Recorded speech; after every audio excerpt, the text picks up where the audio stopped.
Salut, c'est Lucie. Salut, c'est Alban.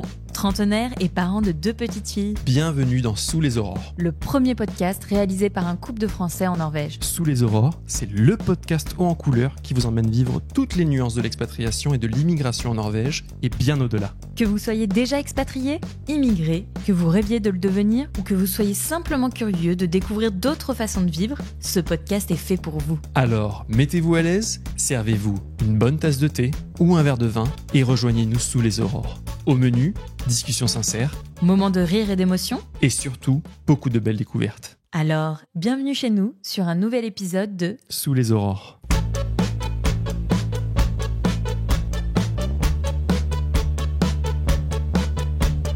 C'est pas la première fois qu'on tente de faire ce premier épisode, mais ça y est, on y est cette fois-ci. Je pense que c'est la bonne.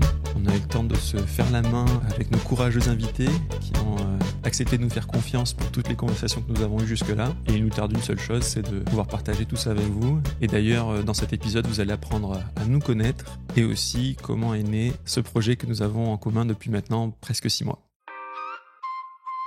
Et d'abord, on va commencer par une petite présentation de chacun. Je vais te demander du coup comment tu t'appelles, depuis combien de temps vis-tu en Norvège, dans quel domaine travailles-tu et si tu peux nous partager un petit culture choc qui t'a marqué à ton arrivée. Je m'appelle Alban Marchadier. Je vis en Norvège avec toi, spoiler, depuis 6 ans et demi maintenant. D'ailleurs, il y a aussi nos 2 filles, Gisèle et Gabriella, et depuis notre Samoyed, Alba. Je travaille dans le digital, en IT, avant dans le CRM et maintenant pour les solutions qui se tournent vers la finance interne d'entreprise. Et un culture choc, il y en a énormément, mais un qui était plus récent, c'était les règles pour les anniversaires des enfants en Norvège. La règle, c'est d'inviter toute la classe, ou que les filles, ou que les garçons, ou personne. Et récemment, notre aînée Gisèle a commencé dans un jardin d'enfants proche de chez nous. Et un soir, après l'école, je me rends compte que plein d'enfants ont eu une invitation, mais pas elle. Et là, j'avais le cœur brisé. Je me suis dit, elle n'est pas intégrée.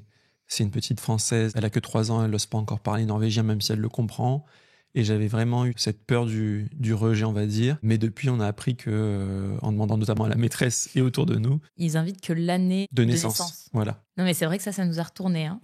Ouais, non, j'en menais vraiment pas là. Parce que surtout, on sait qu'en Norvège, l'égalité, c'est un principe. Même si les gens n'avaient pas voulu inviter Gisèle, je pense qu'ils l'auraient fait de toute manière par souci de respect des règles. Complètement. Ça, c'est vraiment un des traits de la culture norvégienne. Mais n'en disons pas plus pour l'instant. Ouais. Ça va arriver. Maintenant, je me tourne vers toi. Comment tu t'appelles ? Depuis combien de temps vis-tu en Norvège ? Dans quel domaine travailles-tu ? Et est-ce que toi aussi, tu as un culture choc à nous partager ? Je m'appelle Lucie Martelet. Ça fait donc 6 ans et demi aussi que je vis en Norvège. Je travaille en supply chain dans une entreprise norvégienne. Et un culture choc. Alors, toi, t'en as pris un récent. Moi, je vais prendre le premier. Du premier jour quand on est arrivé. Parce qu'on est arrivé au mois d'août 2018. Et en fait, il faisait 30 degrés. Et c'est vrai que souvent, quand on parle de la Norvège, les gens nous parlent directement du froid. Ouais. Mais on oublie cette partie-là de l'année qui n'est pas négligeable, surtout pour notre stabilité mentale. Et voilà. Pour ceux qui nous suivent aussi en vidéo sur YouTube, il y a notre mascotte qui nous a rejoint, Alba, notre toutoune, qui est un peu notre premier enfant. On l'a eu maintenant fin 2020 et elle a eu un peu plus de 4 ans fin d'année dernière. C'est la seule norvégienne de la famille. C'est la seule vraie norvégienne Elle a pour son l'instant de la passeport famille. norvégien.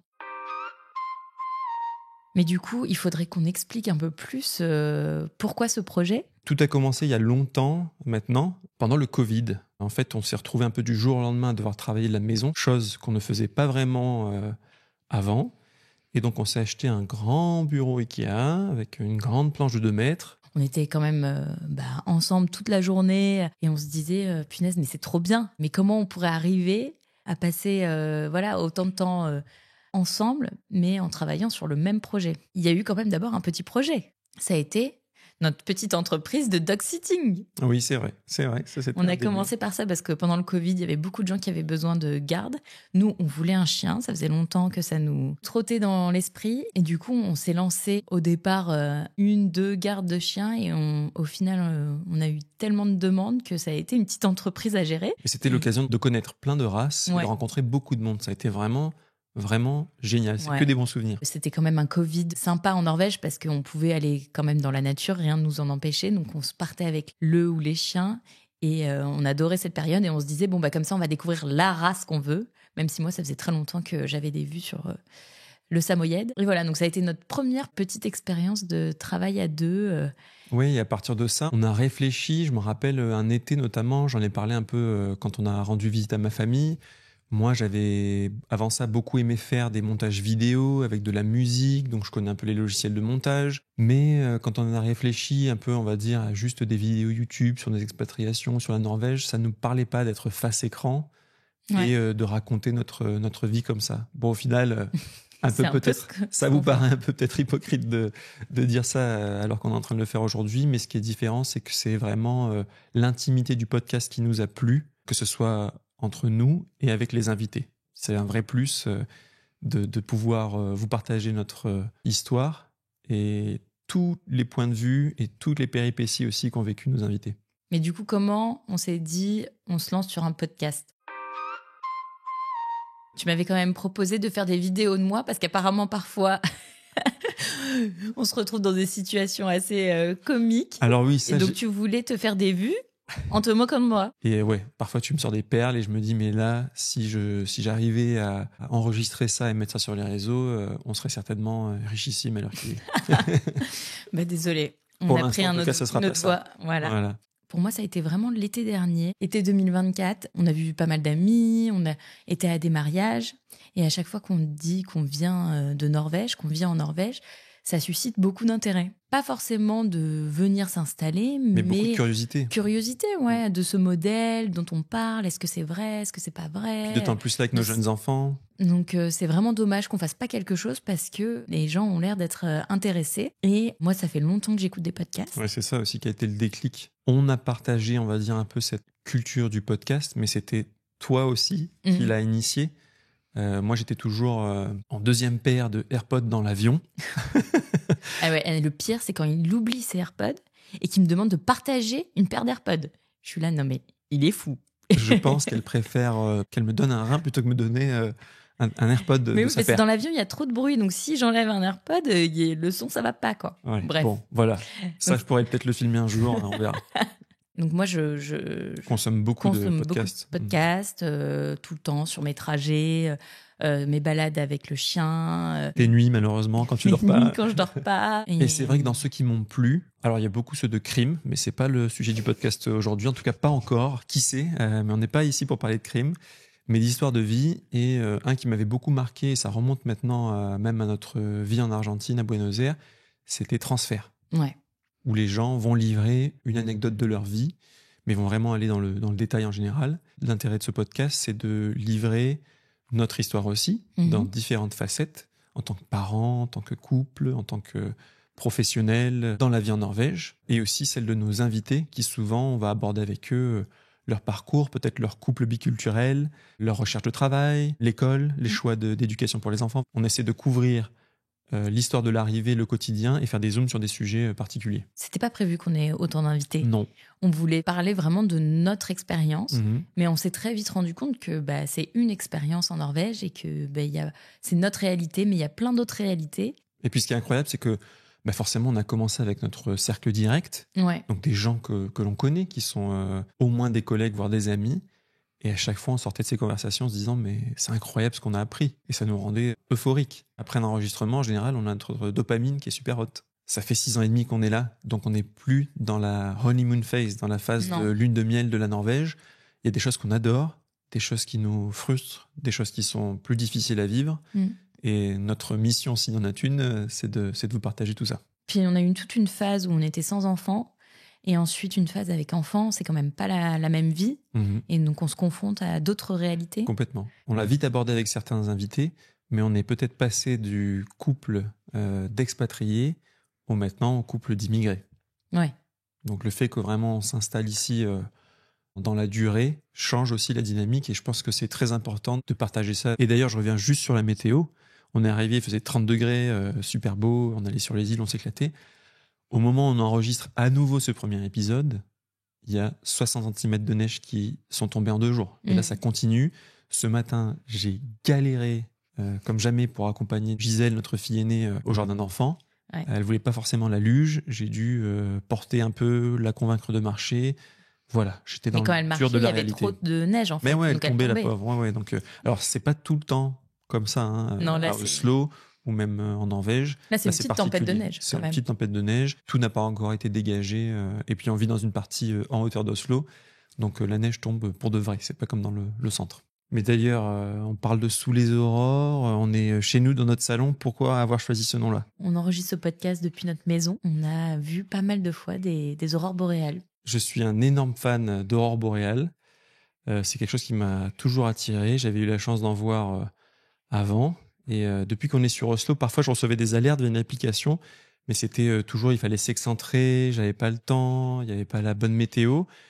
Et au bout de quelques semaines après avoir emménagé ici, on a vu notre première aurore se dessiner. Alors moi c'était merveilleux, c'était un rêve de gamin qui se réalise. Et depuis, on a dû en voir, je pense, une bonne dizaine de fois, pas tout le temps super forte, mais ça reste incroyable. Et pour la petite anecdote, quand on a enregistré le trailer, on était en train de commencer et là, on a entendu la petite alarme de notification. l'application. Ouais. Et on s'est dit, c'est vraiment meant to be.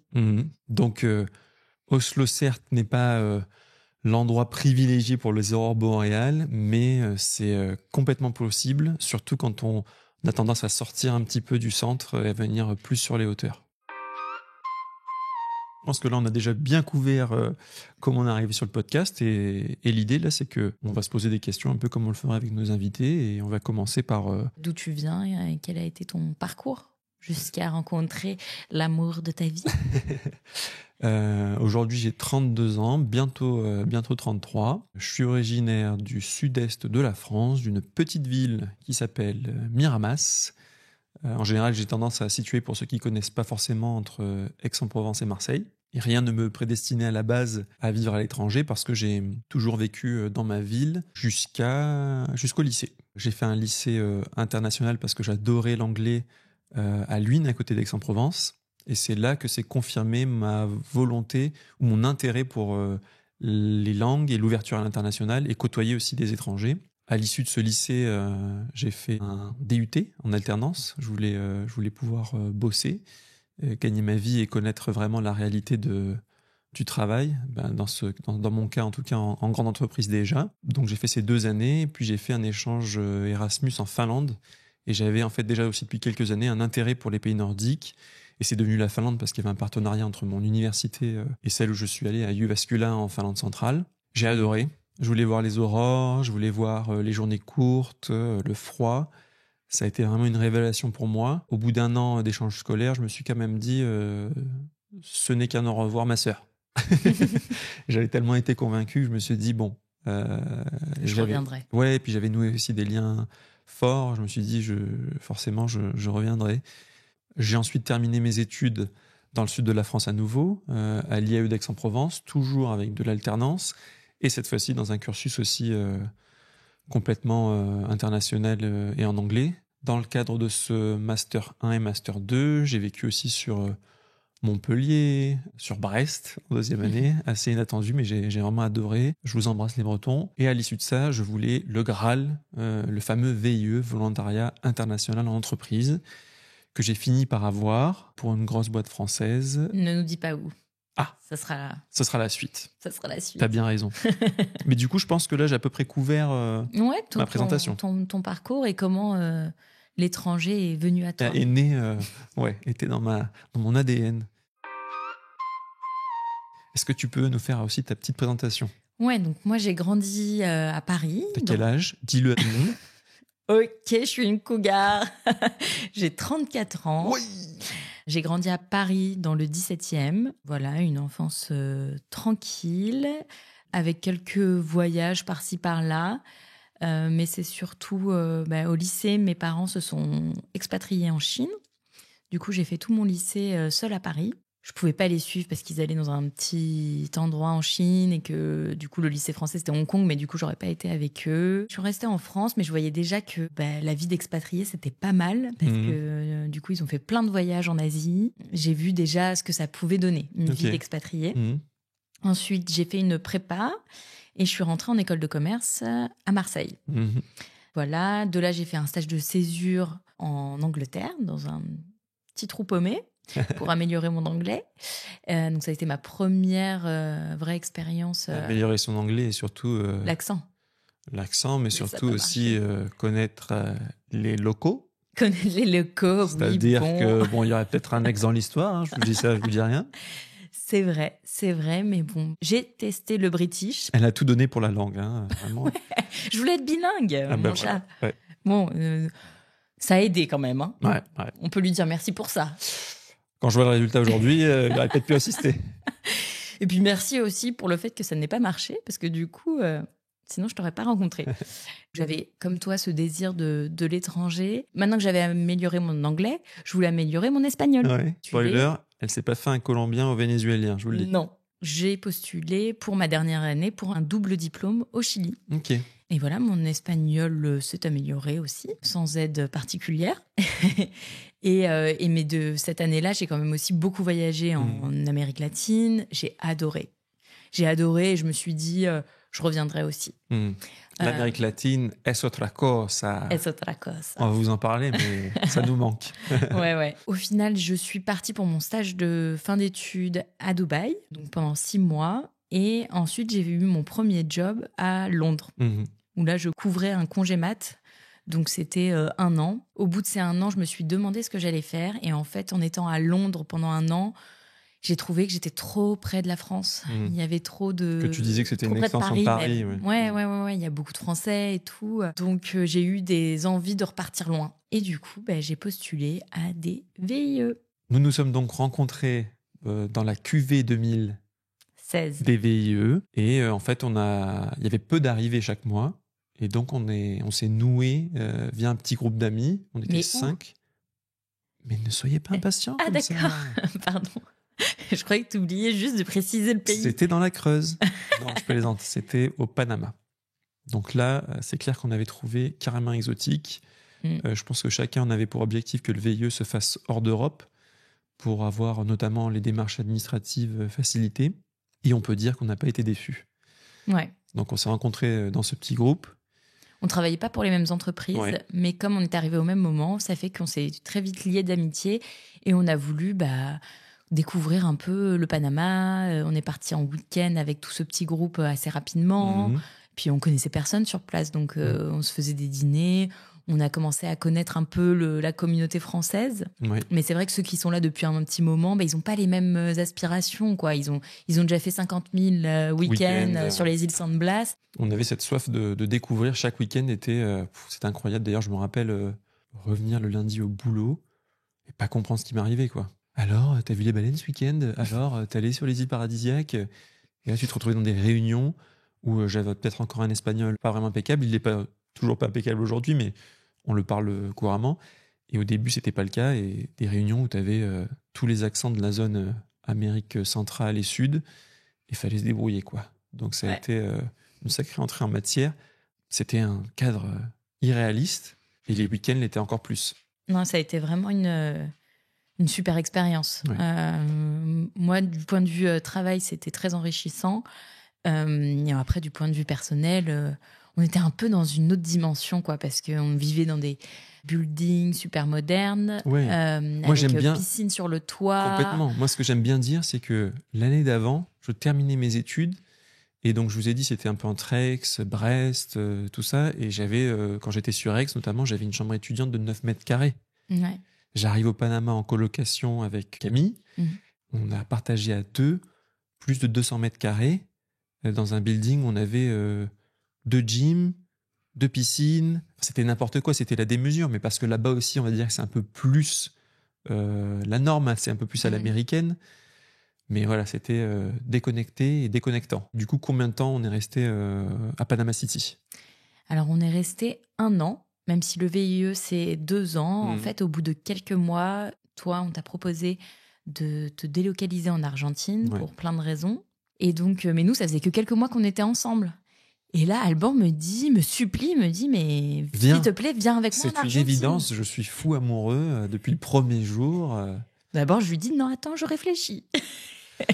Bon, autant vous dire que ça n'a pas vraiment été cette combinaison-là, cette séquence-là, parce que j'ai annoncé ça en me disant bon, il y aura peut-être de la relation à distance, mais c'est quand même pas gagné. C'est pas gagné parce que Panama-Argentine, pour nous petits Français, c'est l'Amérique latine, ça va. Mais en fait, c'était 6 ou 7 heures d'avion, Oui. des billets ultra chers. Enfin non, ça n'aurait pas marché. Et moi, j'étais claire là-dessus depuis le début. Et donc, je t'ai rapidement dit, bah ok, je vais trouver un job en Argentine, quoi. Je te lâche pas, désolé. Et là, tu me l'as pas dit sur le moment, Ouais. mais dans ta tête, tu t'es dit, elle est complètement marteau. Alors attends, Tu me l'as dit. parce qu'il n'y avait pas que ça. Il n'y avait pas que ça. Déjà, comme tu le dis, avec nos têtes d'Européens, bouger de pays, pour nous, ça se fait parfois en moins d'1 heure limite de vol. L'échelle de l'Amérique latine est extrêmement plus grande que celle de l'Europe. Donc parfois, pour changer de pays, il faut 3-4 heures de vol au moins. Les compagnies low cost ne sont pas développées comme elles le sont en Europe, donc ça coûte très cher et ça prend beaucoup de temps.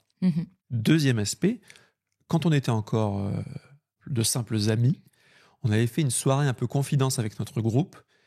Et je me rappelle que tu avais dit, quand tu faisais ton stage à Dubaï, tu avais encore ton copain en Angleterre, et que vous vous étiez rencontrés à mi-chemin en Ukraine, je crois. Ouais, c'est vrai. Et là, je me suis dit, alors elle, complètement tarée, parce que, en tout cas, à ce moment-là, même si j'adorais l'international, et j'avais déjà vécu dans plusieurs pays, je voyageais quand même pas mal, même pour aller voir des amis, notamment aux Pays-Bas, par exemple, autre part, traverser une partie du globe pour peut-être un week-end ou plus, je m'étais dit, oula, ah ouais, là quand même, c'est chaud bouillant. Bon, bah, en tout cas, ça ne m'a pas arrêté, mais c'est pour ça que ça m'avait un peu impressionné de cette détermination à me suivre. Épreuve. Mais ouais, vraiment à toute épreuve. Ouais. Au final, j'ai quand même demandé si on pouvait déplacer mon VIE en Argentine, parce qu'ils avaient aussi des bureaux là-bas. On m'a dit que c'était pas possible, et toi, tu t'es dit, Alban est un peu plus scolaire que moi. Oui. Et un peu plus raisonnable dans la vie en général. Oui. Et du coup, un VIE qui, à l'époque, était assez... c'est assez dur de l'avoir, surtout dans des pays comme ça et tout. Et qui assurait une stabilité professionnelle, financière. Oui. Quand je t'ai dit, bon, bah, je vais devoir lâcher mon VIE et trouver un autre job, tu t'es dit, mais non, enfin... C'était clair pour moi que tu n'allais pas le faire. Et de toute façon, je te le demandais même pas parce que je n'y avais pas pensé. Comme bien souvent, ça c'est toujours vrai aujourd'hui. Il y a tellement de choses auxquelles je ne pense pas. Et que toi, tu te fais 15 scénarios dans la tête. Oui, parce que toi, tu l'aurais pas lâché. Heureusement, ça n'a pas été l'inverse dans notre situation, non. Parce que tu te serais dit, non, c'est trop important, ah oui, c'est trop un tremplin. Ça m'aurait trop fait peur, oui. Et moi, je suis un peu plus romantique. Je me dis, bah voilà, des boulots, il y en a partout. Et par contre, l'amour de ma vie, il n'y en a qu'un. Non, mais je pense aussi le fait que j'avais eu déjà des expériences passées, j'avais déjà commencé à travailler. Je me disais, j'arriverai à trouver un boulot. Bon, au final, en Argentine, ça a été un peu délicat à trouver. Quand je postulais, j'avais des entretiens, mais bon, par grande chance, c'est mon entreprise où j'étais au Panama qui m'a trouvé un job en Argentine. Ça a été vraiment une chance et merci à eux parce que c'était Philippe, je me rappelle, au-delà de me soutenir professionnellement, il ne le sait pas. Il faudra peut-être que je lui envoie un message, mais c'est grâce à lui que aujourd'hui, je suis en Norvège avec des enfants et un chien avec toi. Mais d'ailleurs, tu l'avais quand même un peu dit, je crois que pourquoi l'Argentine ? C'était clairement pour qu'on puisse rester ensemble quelque part. Et il avait dit un truc du genre, ça a intérêt à marcher ton couple parce que franchement, t'y vas là, quoi, pour me demander de délocaliser un VIE en Argentine, c'est pas rien. Ouais, je crois qu'il m'avait dit, j'espère qu'il vaut le coup, quoi. Ouais, là, c'est ça. Et... Philippe, dis-nous. Et du coup, on se retrouve en Argentine et on y reste 1 an. Ouais. Et pourquoi vouloir quitter l'Argentine après ? On a adoré l'Argentine, on se voyait y rester même plus longtemps. Alors c'est encore plus loin et encore plus cher entre la France et Buenos Aires, malheureusement.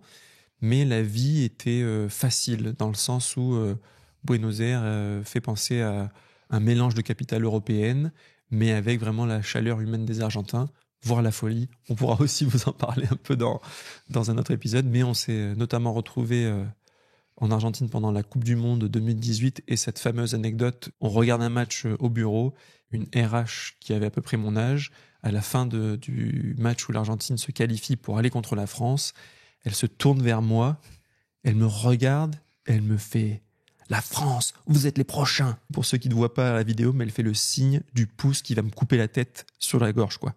Donc voilà, les Argentins et le foot, c'est toute une histoire. Ouais, ils rigolent pas avec ça. Mis à part ça, on était carrément partant pour rester. Toi, tu étais déjà en contrat local. Mhm. J'aurais dû certainement basculer sur un contrat local.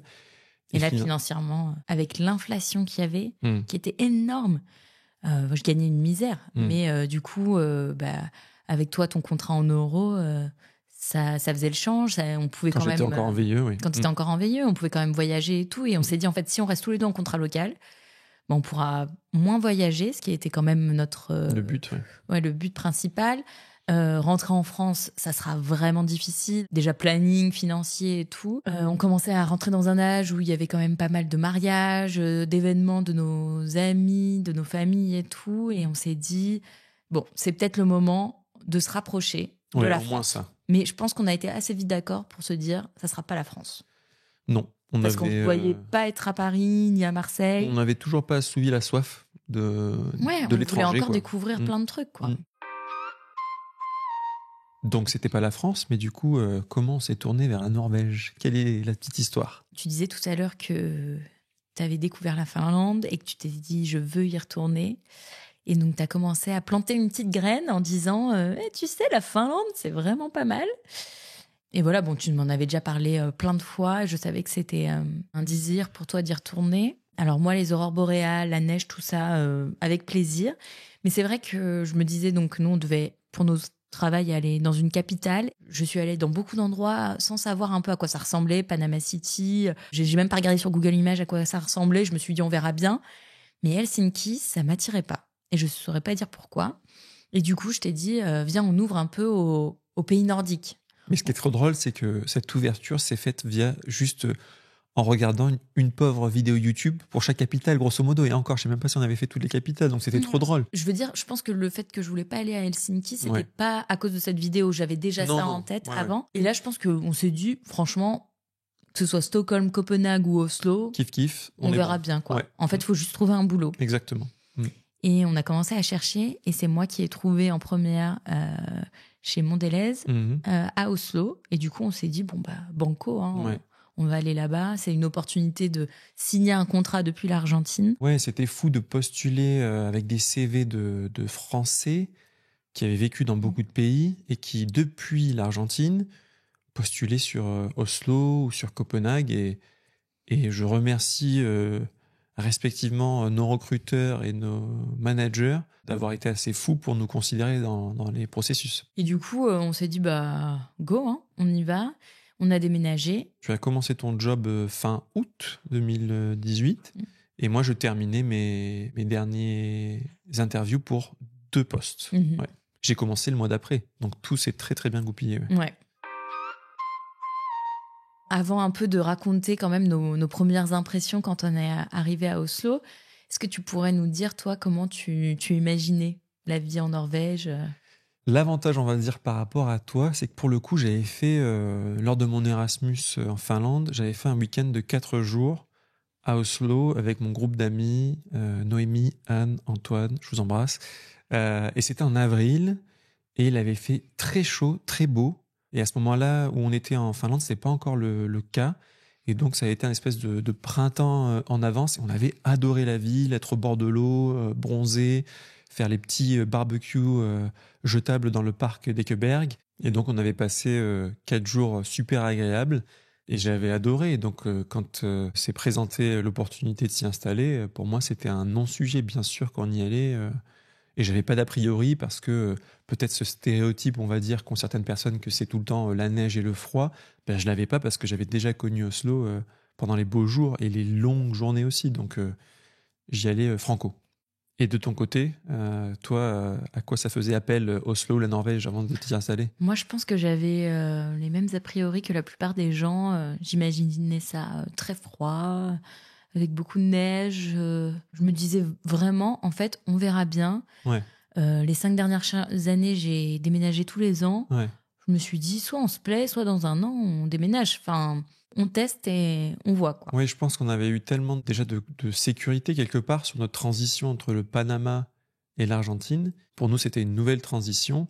On n'avait rien à perdre à le faire. grâce notamment à au moins un job qui était sécurisé. Et ensuite le mien qui est rapidement arrivé. Donc, nous quittons l'Argentine, nous rentrons 3 semaines en France, le temps de voir la famille, d'annoncer les nouveaux projets, de larguer quelques affaires, d'en prendre d'autres, et on arrive août 2018 en Norvège. Quelles ont été pour toi les bonnes surprises à l'arrivée? Comme j'en parlais au début, ça a été vraiment le climat. J'arrive et là, je vois qu'il fait super chaud, que les gens sont tous dehors, les terrasses sont bondées, on va à la plage, on va sur les îles. Et en fait, ce côté balnéaire, j'en avais aucune idée et ça a été vraiment une bonne surprise. Et je pense qu'on a adoré les transports. On vivait dans le quartier de Frogner, qui est un quartier normalement assez cher. Mais étrangement, notre Airbnb était relativement abordable et bien placé. Bon, ceci dit, on vivait dans une chambre, dans un appartement partagé. Aller avec ta carte de métro sur les îles, avec un bateau, puis tout fonctionne bien. Ouais, là, c'était une honeymoon phase.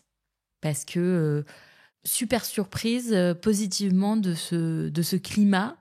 Je me suis dit, non mais les étés en Norvège, ça va être le feu. Ouais, c'est clair. En plus, je commence mon nouveau boulot, je vois qu'à 16h, tout le monde est parti. Qu'après, du coup, mais surtout à cette époque-là de l'année, il fait nuit hyper tard. Ouais. Donc après, t'as une deuxième journée. On allait faire plein de trucs après mon boulot. À la base, séparément, mais après, ensemble, on faisait beaucoup de cours en club de sport. Je vais sortir plein de pubs, là, pour tous ces clubs. J'espère qu'ils me remercieront un jour. Panama, on était au Power Club. Ouais. En Argentine, on a été à Big Canitas. C'était une box de CrossFit. Ouais. Et ensuite, la Norvège, une institution, on était chez Sats. Mais ce qui était trop bien, c'est qu'on sortait du boulot, on allait à notre petit cours de sport, et ensuite on allait faire des petites courses, on allait se promener, et on rentrait chez nous pour dîner, et il était quoi, 19h? Enfin, il était super tôt. Rien qu'en parlant de ça, j'ai le cœur lourd quand même. De plus avoir cette vie. Ben ouais, parce que non, c'est avec vrai. 2 enfants en bas âge, et on a aussi eu notre chien avant, Et franchement, j'aimerais trop qu'on recommence. Bien sûr, on peut faire du sport séparément pendant la journée et tout, mais comme tout, moi, j'aime bien faire mon petit sport avec mon petit chat. Donc, pour revenir, ce qui m'a vraiment plu, ça a été la nature. Donc, découvrir les plages, mais aussi la montagne, les lacs. On prenait le métro et on se retrouvait mais dans la nature, perdu. Et moi, c'est vraiment depuis que je suis en Norvège que j'ai eu une reconnexion avec la nature. Et que je me suis rendu compte qu'en fait, j'adorais ça. Ouais. Moi, je pensais que j'étais une Parisienne qui adore être dans des bars bondés, à refaire le monde. J'aime aussi. Mais c'est vrai que j'aime aussi être toute seule dans la forêt avec ma chienne, à écouter le monde dans mes oreilles. Mais voilà, à vraiment m'échapper, me retrouver dans le calme. Donc ça a vraiment été... Et d'ailleurs, je me rappelle qu'on utilisait une application avant pour repérer toutes les randonnées agréables et même voir quelques photos des points de vue avant de s'y rendre. Il y a vraiment énormément de lacs à aller voir, de points de vue à faire aussi. Parfois tout à pied, parfois un mélange transport et à pied. Enfin voilà, il y en a pour tous les goûts. Allez-y, quoi. Est-ce que tu te rappelles ce qui a été le plus difficile ? On n'était pas venu vraiment avec des économies parce que on n'en avait pas, en tout cas pas beaucoup. Et puis il y avait ton job qui avait été sécurisé. Moi, on voyait que ça allait se faire aussi. Donc, et puis on avait tendance au début, aujourd'hui encore, mais beaucoup moins, à tout convertir en euros. Donc je pense que voilà, quand tu voyais que manger dehors, c'était minimum sans prendre de boisson, et je parle encore moins d'alcool. L'alcool en général, ça a tendance à doubler le prix d'une sortie avec repas. Il y en avait pour minimum 20-25 euros. Donc c'est vrai qu'on s'est fait pas mal de McDo au début. C'était notre survie en dehors de ce qu'on mangeait en faisant des courses. Ouais, c'est vrai que moi j'aimais trop mon petit verre de vin en terrasse au soleil. Bon, au début, le petit verre de vin à 12 ou 15 euros, ça faisait mal, quoi. Oui, puis on venait de l'Argentine. Ouais, où c'était pas du tout cher. Non, mais en même temps, on se l'est infligé tout seul. On est passé d'un extrême à l'autre. Ouais, on s'est pris une bonne gifle, mais et l'Argentine, pour le coup, pour vous donner un ordre d'idée, c'est beaucoup moins cher que la France. Ça nous coûtait en tout cas très peu à ce moment-là en tant qu'Européens de manger dehors, y compris de commander une bouteille de vin. En France, c'est vrai que la bouteille de vin, tout de suite, tu vas la payer peut-être au moins 25 euros, 30 plus, selon ce que tu choisis. En Argentine, c'était quasiment la bouteille de vin était au prix de ce que tu trouvais dans le commerce. Donc c'était rigolo de passer de ça à le petit verre de vin, limite il y a une ligne qu'il ne faut pas dépasser tellement c'est servi au millilitre près, mais qui te coûte très cher. La plus grosse difficulté, ça a été l'adaptation financière, quoi. Ouais. Même parfois encore, on se dit, oh là là, mais ça coûte cher et tout. C'est Alors ça. que bon, maintenant, on est plus habitué. Et puis, Ouais. on est arrivé, on n'avait pas encore nos salaires norvégiens. Une fois qu'on a eu nos salaires norvégiens et tout, qui sont quand même, je pense, plus élevés qu'en France. Ce que j'ai tendance à dire, c'est qu'en tout cas, pour des jeunes travailleurs, on va dire, certainement, les salaires sont meilleurs en Norvège, mais de ce que j'ai compris avec le temps, notamment dans les grosses entreprises, qui est pour l'instant en tout cas notre cas, quand on gagne en seniorité et peut-être aussi en rôle à responsabilité, la Norvège va finir par atteindre un peu un seuil, alors qu'en France, sans le savoir, j'ai pas d'exemple concret, mais je comprends que on peut aller sur des montants qui ne sont plus du tout réalistes. Et peut-être le dernier point qui était un peu délicat, c'était les démarches administratives, parce que ici, il n'y a pas de cash. C'est très dur de retirer, personne l'utilise, donc il faut toujours payer par carte. D'ailleurs, on vous conseille, pour ceux qui sont là, peut-être en voyage ou qui ont pour projet de s'installer, au minimum, il faut se créer un compte Revolut ou peut-être Wise. Alors, on n'a aucun partenariat, mais une fois de plus, chère Marc, n'hésitez pas vraiment à soutenir ce projet, parce que nous, on fait de la pub, là, on y va. Mais voilà, pour ne pas payer les frais pour chaque transaction, notamment parce que les banques traditionnelles, en général, ont tendance à nous faire payer ça. Ouais. Et du coup, pour avoir un compte en banque en Norvège, ça a été un peu pas difficile, mais bon, il a fallu quand même faire pas mal de démarches. Mais bon, ça se fait très bien. Oui, surtout une fois qu'on a le job. Il y a aussi maintenant des banques, je pense, qui ont allégé le processus pour avoir des comptes en banque norvégien. Je pense à S-Banken, il me semble, au moins eux. Et puis, en ce qui concerne avoir un numéro d'identité, parce qu'ici, c'est le D-number qui, au bout d'un certain temps, aussi devient un personnummer, donc un P-number, qui est vraiment le numéro définitif. C'est un peu comme l'équivalent du numéro de sécurité sociale, qui sert aussi pour les taxes. Pour tout, en fait. Et pour tout. Une fois qu'on a ce numéro, et le Graal d'avoir ce numéro, en tout cas le P-number, c'était d'avoir VIPS, qui est l'équivalent local de Lydia, et tout se fait par VIPS, c'est-à-dire qu'on peut tout payer via cette application. Et quand je dis tout, c'est que quand même, il y a des gens qui peuvent faire la manche et demander un virement VIPS. Autre exemple, alors ça ne nous est pas arrivé très souvent, mais on s'était fait une messe de Noël où la quête s'était faite par VIPS. Ouais. Voilà, donc pour vous dire quand même, c'est très important. Le digital est important en Norvège. Donc on vous a déjà donné quelques conseils, peut-être indirectement, sur comment bien gérer son arrivée en Norvège et notamment à Oslo. Et ça va être l'intérêt aussi de tous les autres épisodes, c'est de vivre toutes les nuances de cette arrivée et de ce projet que vous avez peut-être, ou alors si vous êtes juste curieux. Est-ce que tu as d'autres conseils peut-être à donner dans ce premier épisode ? Ce qu'on n'avait pas fait, mais venir avec des économies au départ, parce que ça coûte cher la Norvège, surtout en famille. Combien d'invités nous disent qu'il faut prévoir ? Et surtout si on n'a pas de travail. Exactement. Voilà, si on sait qu'on vient avec un travail, déjà, c'est pas la même. C'est différent. Bon, après, même si on est en couple et qu'il y en a qu'un qui a un travail, c'est quand même bien d'anticiper. Ouais. On ne sait pas ce qui peut se passer. Vous le verrez dans les prochains épisodes. Ouais. Et donc voilà, venir avec des économies, s'être renseigné pour avoir déjà des pistes pour le travail ou voilà, savoir un peu dans quoi on se lance. Ouais. Parce que vous le verrez aussi, mais parfois il y a des stéréotypes sur la Norvège. C'est facile de trouver un travail parce l'anglais qu'on demande de main-d'œuvre. L'anglais, ça suffit, etc., etc. Mais ça dépend beaucoup du secteur d'activité. Oui, et c'est, je pense, en grande partie, ce n'est pas le cas. L'anglais ne suffit pas. Oui, ça peut être le cas d'avoir besoin du norvégien. Oui, en général, l'anglais, c'est plutôt l'exception d'arriver à rentrer dans des jobs ou des entreprises qui peuvent accepter que l'anglais. Je pense que la restauration, ça marche bien. Les grands groupes internationaux, ça peut le faire selon la culture.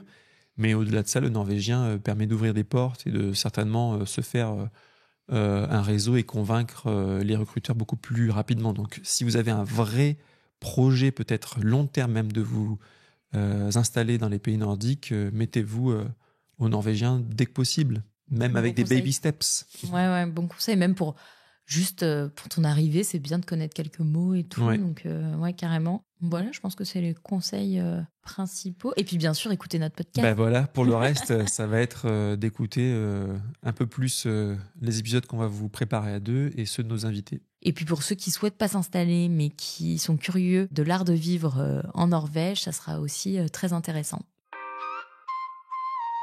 Pour terminer, est-ce que tu aurais une petite phrase qui résume notre vie ici ?